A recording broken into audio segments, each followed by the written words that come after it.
Hello guys! Welcome po sa Encourage 888. Ang reading na ito ay para sa entertainment at personal na reflection lamang. So gamitin lamang yung mensaheng tumutugma sa iyong sitwasyon. Okay? So ngayon titingnan natin yung energy nyo sa bawat isa. So ito yung energy mo at energy ng person mo. Okay? Energy mo, energy ng person mo. So titingnan natin kung pareho pa ba kayo ng energy, lalo-lalo na ngayon kung kailan mo mapanood ito. Okay, so energy mo, energy niya. Start na tayo sa energy niya muna ang uunahin natin. Ano ba yung energy ng person mo ngayon? Okay, lalo-lalo na pag iniisip ka, naalala ka, ganyan. Or ano ba yung naiisip ng taong ito about sa'yo? Okay?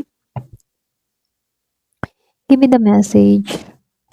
Ano yung exact na energy ng person mo sa'yo? Yon. Ano ba yung kanyang energy sa'yo? Yan. So, dito, no, lumabas ang Four of Swords. Then, Nine of Wands, reverse, Page of Wands, upright, then the Hierophant dito, the Moon. So, may the Moon. And the Emperor.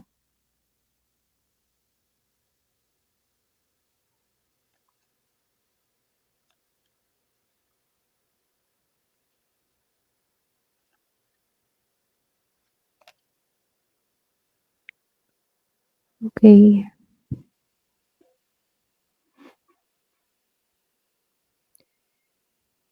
So, dito, no, Six of Swords, Nine of Wands, reverse. Pareho silang naka-reverse. Kung titingnan ano, yung energy ng person mo sa'yo, para bang namumulat muli yung damdamin niya. Para bang ginigising or pwede rin nagising ulit, okay?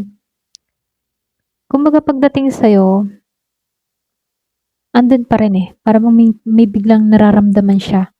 So, matapos yung panahon ng pananahimik or paglayo, may mga naiisip to at meron siyang nararamdaman or pwede rin merong mga nararamdaman na bumabalik. Alam mo yon? Posible, hindi rin tumapakali. Ganun. Para bang pwedeng bigla kang naalala, bigla kang sumagi sa isip niya. Ganun. Para merong bigla ang spark. Pwedeng nakikita ka niya sa social media kung bakit ganun, ano. Pero ganun pa man, ano, lumalabas dito na pagod na 'to magpanggap na walang pakialam dito sa Nine of Wands, ano. Yung bang tipo na unti-unti niya ng binababa yung depensa niya. Kung before, ano, parang ang taas ng ego niya, ma-pride siya. Yung bang tipo na kahit may nararamdaman, dededmahin ka. Pero ngayon, ano, habang mas lalo kayong tumatagal na walang usap, para bang naisip na tong tao na to, aba, parang iba na. Ganon, okay? Para bang naisip ng tao na to, pwedeng may iba ka na, or pwedeng nagbabago ka na, or pwede rin wala ka ng pagmamahal sa kanya. Kaya itong tao ito, parang naalarma na dito. Okay? So, nakikitaan ko dito, no, yung pride niya dito gusto niya nang tanggalin. Matagal niya nang dala-dala yan eh. Para bang gusto niya nang bitawan. Okay? Kung titingnan dito, no, sa Page of Wands, para bang curious siya. Okay? Ikaw to, itong heart. Nakatingin siya. Para bang energy ng tao na to, kamusta na kaya tong person ko? Ano kayang nangyayari na sa kanya? At dun siya nagkaka-interest sa'yo. Okay? Kasi the more na alam mo yun, wala kang paramdam, wala kang pakialam sa kanya, naku-curious siya. Parang ibang-iba na 'to, ah. Maaaring naghahanap din 'to ng tamang pagkakataon para ba magparamdam sa'yo, gano'n. Pero dito 'no, gusto niyang malaman kung kamusta ka na ba, okey? Gano'n yung kanyang, curiosity, 'yun. Kamusta na kaya 'tong person ko? Gusto niyang alamin, ano na ba nangyayari sa'yo, okey? So, dito ano, para bang gusto niya magsimula ng mensahe, ganyan. Gusto niyang mag-hi, hello. Kaya lang, pwedeng mayroon pang pumipigil, ganun. Pero dito 'no, ikaw, tinitingnan ka ng tao na 'to bilang isang, taong mahalaga, gano'n ka ha? Kasi dito sa The Hierophant para bang ikaw yung klase ng tao na dapat hindi binabalewala, ikaw yung klase ng tao na dapat siniseryoso or puwedeng ikaw yung dapat na koneksyon na, um, seryosohin at igalang, gano'n. Gano'n ka niya tingnan. Maaaring iniisip din ng tao na 'to yung commitment, reconciliation, or paggawa ng tama kaysa maging padalos-dalos na kilos ano. So dito 'no, kung titingnan mo dito 'no, para bang nagkakaroon 'to ng kalinawan, okey? Lumilinaw yung kanyang pang-unawa. So, dati kasi itong person mo dito puwedeng lito or puwede ring meron siyang mga tinatagong emosyon, pero ngayon ano, para bang naiintindihan na niya na yung tunay niyang nararamdaman, okey, para sa'yo. Maaaring may katotohanan siyang gusto ng ilabas, okey? The Emperor. Pero kung titingnan ano, para bang gusto niya siya pa rin yung kontrolado sa lahat, gano'n. Kahit may emosyon siya, pipiliin niyang huwag agad ipakita. Posible rin na gusto niya na siya yung may kontrol sa sitwasyon. So dito, 8 of Swords and the 8 of Wands. Reverse, parehong naka-reverse. Kung titingnan mo dito 'no, para bang gusto niya ng lumaya or puwede ring may process dito ng paglaya.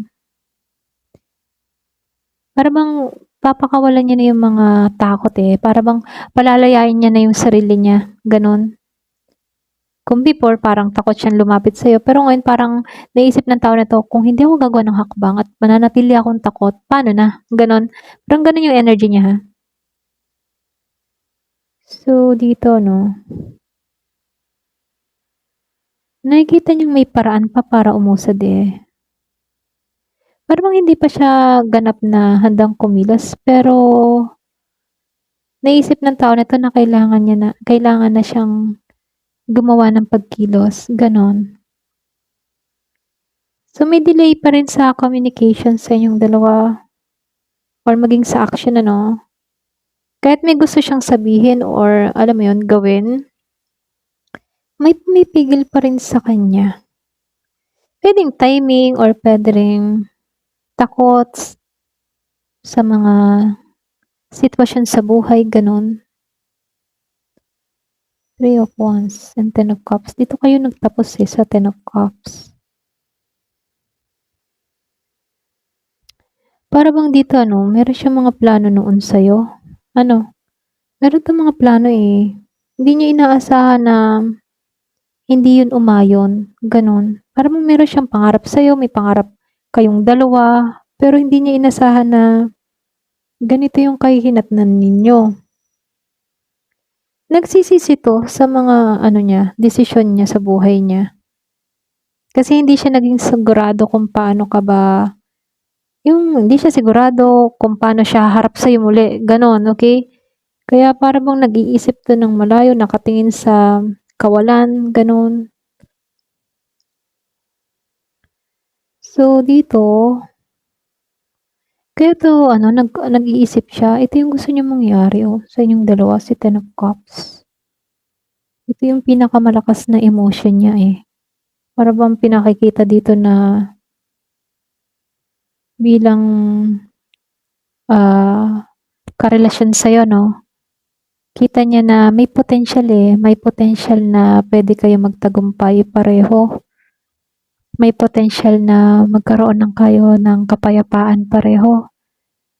Alam mo 'yun, para bang feeling niya dito, may fulfillment siya pagdating sa'yo. Posible bahagi ka rin ng ano niya, I mean ano, yung tipo na ideal future, ikaw yung parang naiisip niya na gano'n, okey? Gano'n ka niya tingnan. So dito 'no, yung kabuuang energy ng taong ito sa'yo, Para bang gusto niya ng maging tapat sa sarili niyang nararamdaman. Bumababa na yung kanyang depensa dito kasi mas malinaw na yung kanyang emosyon. Pero pinipili niya pa rin kontrolin yung kanyang sarili dito. Hindi siya nagmamadali dito. May mga konting delay pag-aalinlangan pero sa kaibuturan nito nun, para bang nakikita ka pa rin ng tao na to na masasabing mahalagang koneksyon. Ganun kanya tingnan. So, tingnan naman natin yung energy mo kasi ang ganda ng tingin ng person mo sa'yo ay ikaw naman. Ano naman yung tingin mo sa kanya? Yan, malalaman. Ano naman yung energy mo pagdating sa person mo? So, ang ganda ng, ano niya ha? Ang ganda ng tingin niya sa'yo. Ikaw naman. Yun ang tanong. So, give me the message. Ano yung energy mo sa person mo? So, ikaw yung makakapagsabi kung ganito yung energy nyo, ha? So, comment ka pag ganito kasi hindi naman kayo pare-pareho ng energy, no? Give me the message. Ano yung energy mo sa kanya? Ayan. Ikaw naman. Malalaman na. Oh, Tower. Nine of Cups. The Starry-Breeze.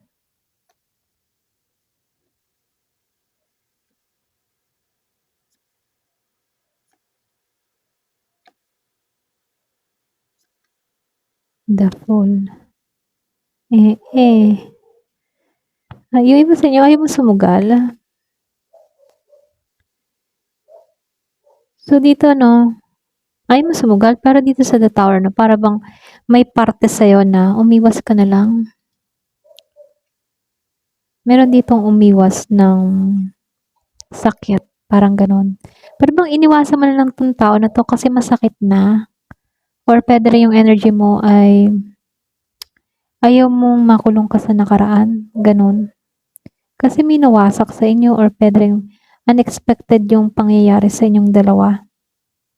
Posible na pinigilan mong tuluyang kang bumagsak yung koneksyon. Kaya naman yung iba sa inyo, mas pinili mo na lang iwasan 'to. Yung iba ha, so nakikita ko dito puwedeng may conflict na nangyari sa inyo pero imbes na, makipagtalo ano, puwedeng mas lumayo ka na lang muna or puwede rin yung iba sa inyo hinahanap mo lang yung sarili mo, gano'n. Okey? Kasi kung titingnan sa Nine of Cups,